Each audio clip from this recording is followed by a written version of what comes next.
All right, guys, welcome to our next set of slides and instructional videos for the history of Missouri. Today, we're going to be looking at the events that led up to the Civil War, and then we will talk about what actually Missouri looked like right during the start of the Civil War. So, to get us started, we kind of talked about this last week a little bit, but there are two major events that we learned about that came at the start of the Civil War, and they both occurred in Missouri. So our first one was the Dred Scott court case. And as we learned about last week, Dred Scott was a slave who was bought by a master originally in Illinois and then in St. Louis. And then his first master died, and his second master bought him again in St. Louis. And him and his second master, Dr. Emerson, ended up moving around to a bunch of different countries, a bunch of different territories in the U.S. So they went to the Illinois country and the Wisconsin territory, and those were both free land territories at the time. And eventually when they came back to Missouri, Scott's master died, and Scott ended up suing for his freedom. Originally, it went to a few different levels of the Missouri courts, and it was eventually appealed to the Supreme Court.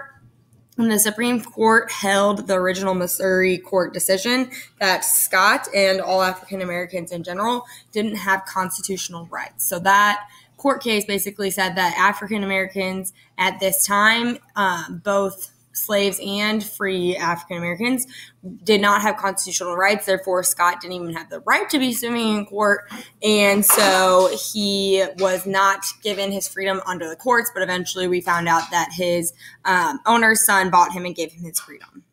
So that was one really big court case that really set the precedent for the Civil War, especially because it happened in Missouri. And this affected everyone at an international level, or at a national level, not just within Missouri. Another big case that led up to the Civil War in Missouri was the events that happened with Bleeding Kansas. So we kind of talked about how the Missouri Compromise established that 36-30 line, and everything above that line was supposed to be free territory and moving forward. But once the U.S. started to expand and the Kansas and Nebraska territories wanted to become part of the U.S., they created something called that Kansas-Nebraska Act, where they decided that the people living in Kansas and Nebraska could actually vote to decide whether their state would become free or slave. So that kind of caused people from the north to push people to want to move into the territory, and it also caused people from the south and from Missouri to want to move into that territory so that they could get control and try to influence that vote so that Kansas would become a slave state. Eventually, pro-slavery Missourians crossed the border, and they voted 4 times as many ballots as there were actually people in the area. And anti-slavery supporters who were Kansans, they actually crossed the border into Missouri, and both sides committed terrible acts against each other, which resulted in that idea of Bleeding Kansas. All of those battles and elections, all that good stuff between Missouri and Kansas, that actually was the idea of Bleeding Kansas. And these two pictures here kind of give you an idea of some of the political cartoons that were created at the time to represent what Missourians and Kansans were experiencing during these intense battles. This one is showing you how they're forcing slavery down the Free Soilers' throat. And we know the Free Soilers were Kansans, and the Bushwhackers were Missourians. This also kind of just shows you, this picture shows you how this would be during the Civil War, actually. Here's the Union or the U.S. flag, and then this side you can see the Confederate flag, and these two sides are fighting. And so this would represent, Missouri and Kansas in that war to get control of Kansas and make it a slave state. So those are two of the big events that happened in Missouri. They kind of set the precedent for the Civil War, especially in the Missouri territory. So in thinking about the Civil War, we know that some of the main causes were this idea of slavery, and the Confederacy wanted to have, or Southern states wanted to have slavery, and they wanted to keep those rights to be able to say that they want to keep slavery, and the North wanted to get rid of that, or the Union, for everyone. They wanted to abolish slavery. So to kind of understand how Missouri fit into all this, we were influenced by both the North and the South just because we were kind of the awkward thumb of the South. Our state is sticking up when compared to all those other Southern states, but we are technically a part of the South. So parts of Missouri, especially this area called the Little Dixie, were really influenced by the South, and a lot of Southerners actually moved to Missouri in the initial days of its founding. And as you can see here, you can kind of see the Little Dixie in this picture and in this picture. And the Little Dixie is an area that represents the highest slave population in Missouri at the time, but that's just because we had such a high agriculture economy, or an agricultural-based economy in this area at the time. So this picture kind of shows you a lot of tobacco was being grown and corn, or just in corn in general. And this is also the heart of the Little Dixie, and the Little Dixie in general was this area. So Little Dixie, all you need to know is basically it was an agriculturally based area in Missouri. And because it was so agriculturally based, this had our highest population of slaves. In the 1860s, when Lincoln was actually elected, Missouri only had a 10% slave population. And in the Little Dixie, it actually represented most of the slaves that we had in the area.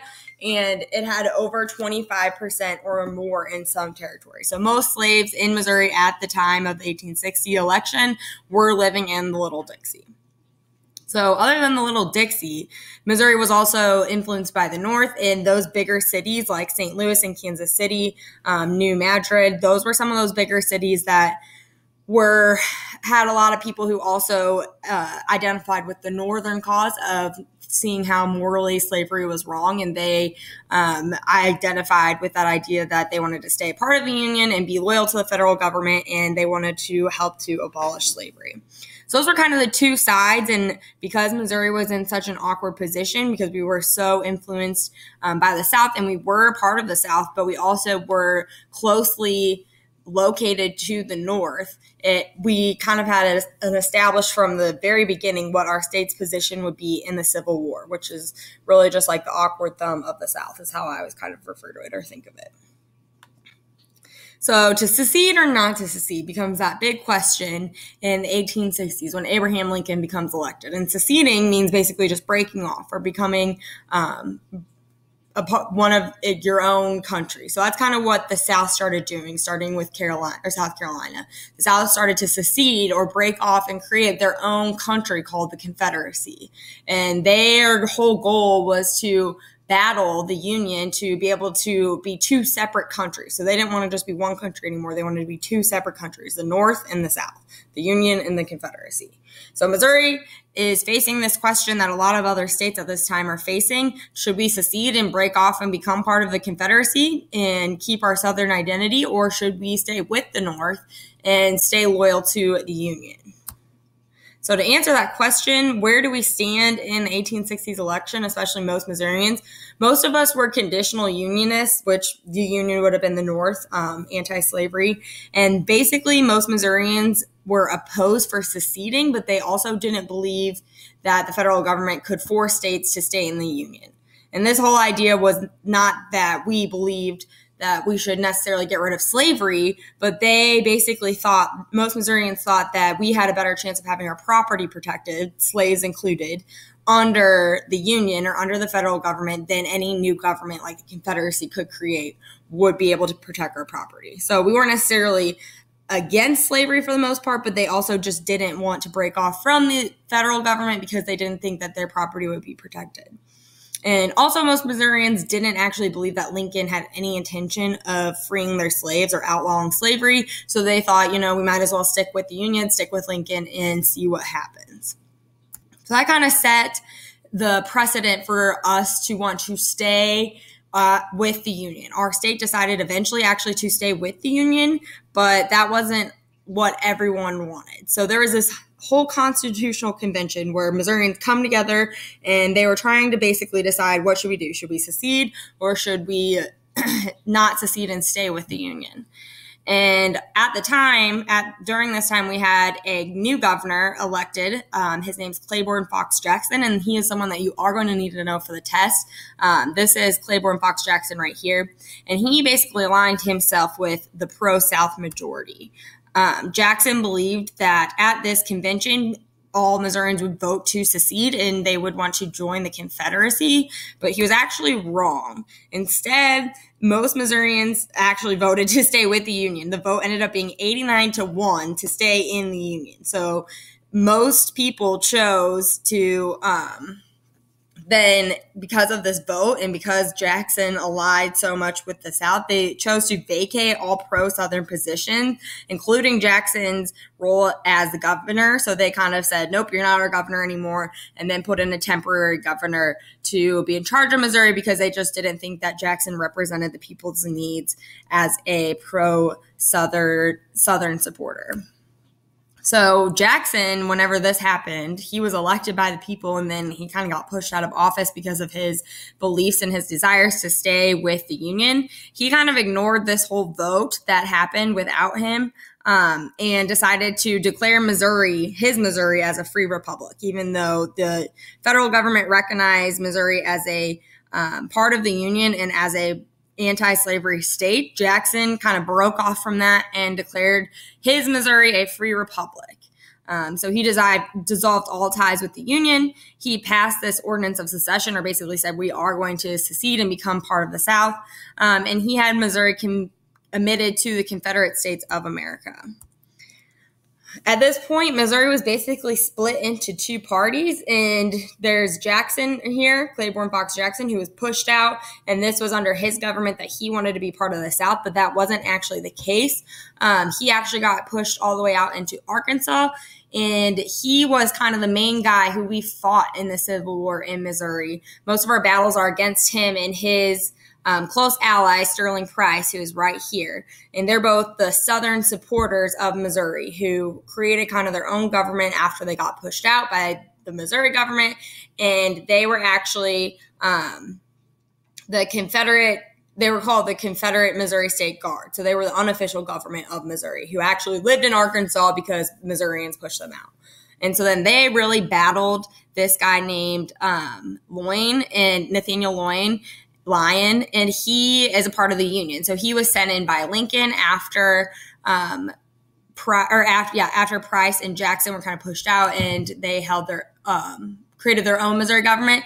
A anti-slavery soldier from the North came into Missouri. His name was Nathaniel Lyon. This is him right here. And he became the Home Guard, and he was officially recognized by the U.S. government. So he's going to be kind of facing off Sterling Price and Claiborne Fox Jackson in a lot of our Civil War battles at the start of the Civil War in Missouri. So this is kind of an important event to know about, just because it shows you still how deeply divided Missourians were. Our own governor got pushed out and created his own government and said Missouri was a part of the Confederacy, even though the federal government didn't recognize that and put in their own anti-slavery supporter, Nathaniel Lyon. So we're going to see these men kind of battle it out in the major battles of the Civil War, which is what we're going to look at next. So that kind of established our state, Missouri, as not necessarily a part of the South. We were technically a border state, so we decided to stay as a part of the Union or as a part of the federal government, but we allowed slavery. So if you look here, you can see on this map that we have this border state identification. And if you think about it, though, this whole idea of the awkward zone of the South, that thing that I keep saying, that's because technically before we established ourselves as a border state, we were a part of the South, or some Missourians even thought they were a part of the South, and we really would have been stuck up here. Like, this is not our state is not a part of the South, really. If you think about it locationally, we're closer to all northern states who are all free, but we still, a lot of us had that. A lot of Missourians had that Confederate identity and the Southern identity because we were so heavily influenced by the South. So our position was established as a border state, and that was a really complicated position to be in, especially during the Civil War. And a great example where we can see that is that Missouri Constitutional Convention that I just talked about.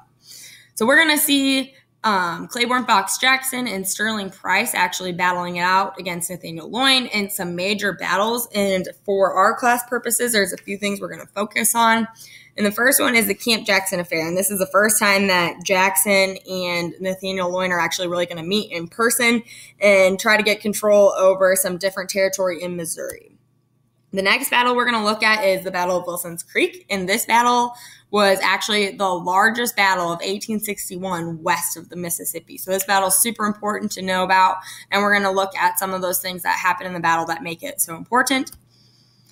Then we will look at the Battle of Lexington, and following that, we will look at the Battle of Centralia. Real quick side note, the Battle of Lexington is probably the most humorous battle, I think, and creative of the Civil War. It's actually called the Battle of Hemp Bales, and so we'll see tomorrow a little bit more about why I think that's a humorous battle and why it's called the Battle of Hemp Bales. The Battle of Centralia, that's always a fun one to know about because it's so close to where we live today, and actually a lot of things that happened at it were really very sad, and this one kind of involved more civilians than it did actual Civil War armies battling it out. And then we'll look at our last big battle of the Civil War in Missouri, which is the Battle of Westport. So like I said, we're going to need to know most of these for the test, but the biggest thing that you do need to know is the identity of these three guys that we just talked about. You're going to need to know who Jackson, Price, and Nathaniel Loyne were. And then you're also going to need to know that our state's position in the Civil War was actually a border state. And so we kind of talked about what that meant, but I just wanted to make sure that you guys knew what you need to know for the test after watching this video. So we will pick back up tomorrow and look at some of those major battles of the Civil War. And thank you guys for listening.